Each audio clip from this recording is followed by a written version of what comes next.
Greetings, and welcome once again to JC Pilter's Age of Ornon vlog.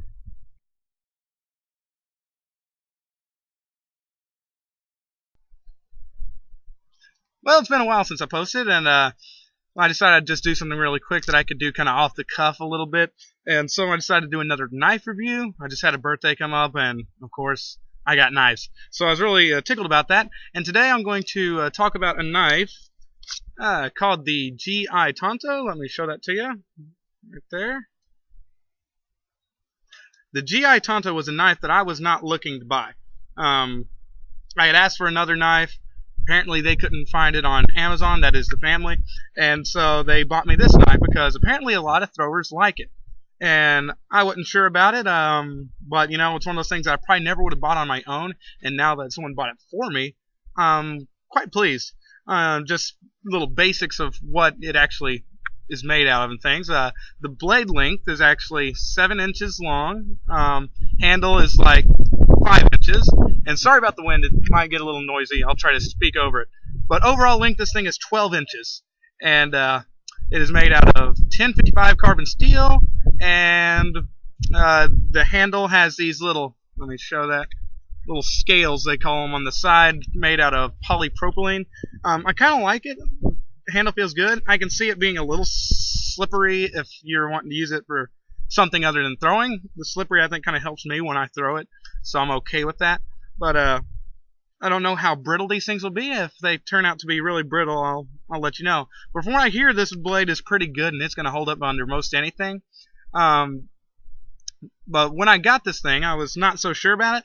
The two main schools of thought in throwing is whether you do a no-spin style or a spin style throwing. I prefer no-spin, and this is very much a spin style knife. These little guard, you might call it, on the thing prevents it from being a good no-spin throw, because the idea is when you throw no-spin is that you kind of rub your finger down the spine of it, and that kind of steadies it out.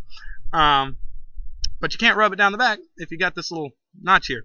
So I've been no-spin or spin throwing it, and as a spin thrower, it's really good. I really, really like it. It has the same classic problem that most of Cold Steel's knives have, and let me get that in the camera. There we go.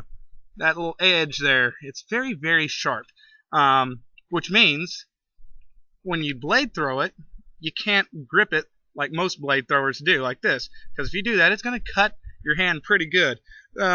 So I tend to throw it like this when I'm blade throwing. I've noticed a lot of people just say they just don't blade throw, but that really limits your options. You have to be certain distances, and I don't even like, that's why I like the no-spin throw, because I can throw it from any distance.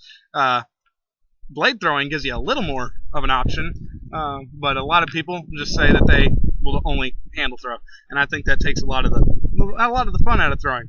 But I have found ways that I can no-spin throw it, because it does have a long handle, and I kind of throw it more like this, but it's obviously when you do it like that, it's not going to be as good as a knife that's designed for no-spin throwing. So for a personal sort of thing, would I recommend this knife?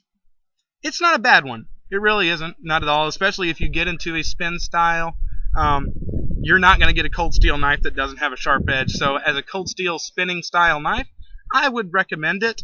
There are other knives that would be better as a spin style knife that are designed more for it, because they would come without that edge.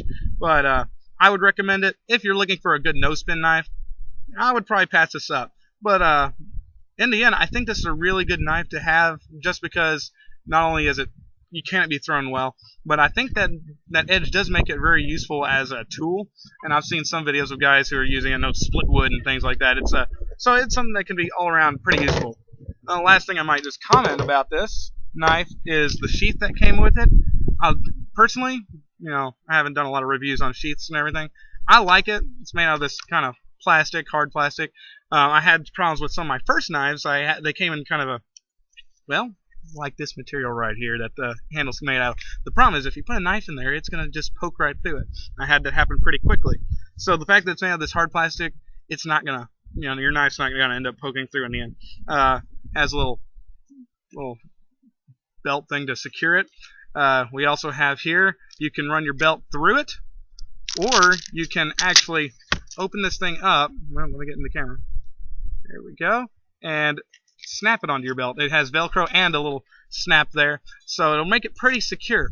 So overall, I think this is a good knife. I think this is one that if you're really into knives, whether you're into throwing or not, this would be a good purchase. You can get it on Cold Steel's website.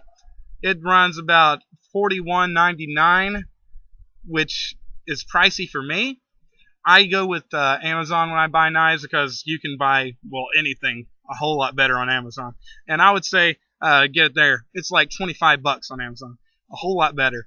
And I would definitely say that this is very much worth $25. So there's my comments on the GI Tanto from Cold Steel. Until next time, God bless and have a great day.